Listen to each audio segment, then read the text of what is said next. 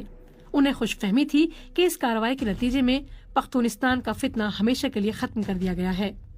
بعض عناصر ایسے بھی تھے جو قیوم خان کو ایک مثالی حکمران قرار دیتے تھے. ان کا کہنا تھا کہ پاکستان کے دوسرے صوبوں میں بھی حکومت ایسے ہی لوگوں کے ہاتھ میں ہونی چاہیے اور جو عناصر اسلام اور پاکستان کے مخالف ہیں انہیں مکمل طور پر کچل دینا چاہیے. بابڑا کے واقعے پر روزنامہ نوائے وقت کا ادارتی تبصرہ یہ تھا: صوبہ سرحد کے وزیر اعلیٰ خان عبدالقیوم خان مبارکباد کے مستحق ہیں کہ انہوں نے صوبے میں غداروں پر کڑی نگرانی رکھی. جو لوگ قیوم خان پر دہشت پسندی اور ڈکٹیٹرشپ کا الزام عائد کر رہے ہیں وہ صوبہ سرحد کے صحیح حالات سے واقف نہیں، اور اگر حالات سے واقفیت کے باوجود وزیر اعلیٰ سرحد کو کوس رہے ہیں تو ان کی عقل یا نیت میں سے ایک کا ماتم کرنا پڑے گا.